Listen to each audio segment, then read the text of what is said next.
Okay, let's dive into this. We've got a really interesting case study today. A used car buyer um, did something pretty smart. Oh, yeah. What's that? They ran the VIN, the vehicle identification number, but they really focused hard on the photos inside the history report. Ah, okay. That's crucial. So what did they find in those photos? Well, that's the kicker. Images from different times, like old service records, auction photos, they showed the actual VIN plates on the car didn't match each other. Didn't match how? Like, subtly. No, pretty clearly. Different fonts. The plate wasn't even placed the same way in different pictures. And get this, even one character on the plate itself was different. Yeah, okay. That's blatant. A huge red flag. Exactly. Yeah. That visual mismatch screamed VIN tampering.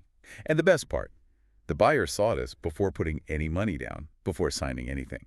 Just walked away clean. Smart move. Saved themselves a massive headache. Potentially worse. Right.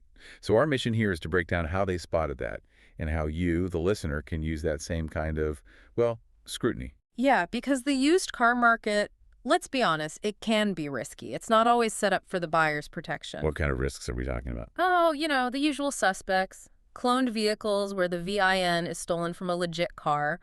Washed titles where severe damage like flood or salvage history gets hidden. Stuff that's deliberately covered up. Exactly. And look, a shiny car and a smooth sales pitch, they don't mean much. Real authenticity comes from checking the data. What data points are key? You need to verify the title status. Is it clean, salvaged, flooded? Check for theft or police records associated with that VIN. Look at the odometer readings over time. Do they make sense? And things like where it's been registered. Absolutely. Registration geography, auction photos if they exist. All pieces of the puzzle. Visual inspection alone just isn't enough. Okay, so walk us through this buyer's process with the EpicVIN report. They did the physical check first, right? Yeah, standard procedure. Match the VIN number on the windshield plate, the sticker in the door jamb, maybe under the hood, checked it against the seller's documents. Basic stuff. But then they went deeper into the report itself. Right, that's where the power is. They looked section by section. Theft police records anything there. Title brand status, any salvage rebuilt, lemon flags. Odometer check. Yep. Does the mileage progression look logical? No weird jumps or rollbacks. They scanned the auction photos, looked at the ownership history, the location changes. But the critical step, the one that really cracked this case, Yeah. was comparing the visuals within the report, right? Exactly that. Comparing the VIN plates, door jamb stickers, maybe even glass etchings if photos were available. Looking for consistency across all those different sources inside the report. So tell us more about what they saw in those photos. What made the tampering so obvious? Well, like you said, the font was off. Different weight, different spacing on the characters between, say, an option photo and a service record photo. Okay. The angle the plate was mounted seemed different too, and that one symbol. Maybe it was a number that looked like a letter, or vice versa, just inconsistent.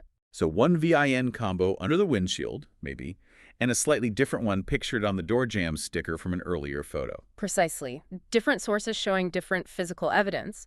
And then when you layered that on top of the registration timeline, What did that show? it showed a, let's say, suspiciously timed state change happening right after some kind of police-related flag popped up in the history. Ah, so the visual evidence plus the timeline. It paints a pretty clear picture of a swapped identity or cloning attempt. It really does. You have to connect those dots. It's why just glancing isn't enough. You need to analyze. This really underscores why you have to verify what the seller tells you against the actual record. Absolutely. And remember, just because a car has a clean title now in one state doesn't mean its history from another state is gone. Title washing is real. So check for those location risks, like if it came from a flood zone or a high theft area. Definitely. Moving a car across state lines is often a deliberate tactic to muddy the waters, hide problems. You should also look for open recalls, any mention of flood or fire damage specifically, even signs of heavy commercial use like taxi or rental. And even basic stuff, right? Like using the VIN breakdown in the report to confirm the model year, the trim level, Yeah. make sure it matches what's advertised. Yes. Basic specs verification. And double check that odometer logic. Big unexplained jumps or periods where the mileage doesn't increase. That's another red flag. Okay, so let's boil this down. Before anyone listening even thinks about a deposit, what are the 5 quick checks they absolutely must do based on this case? All right, quick checklist. 1, check theft police records and title brand status immediately. Any hits. Any brands like salvage, flood, rebuilt. Big warning. 2, scrutinize those photos inside the report. VIN plates, stickers.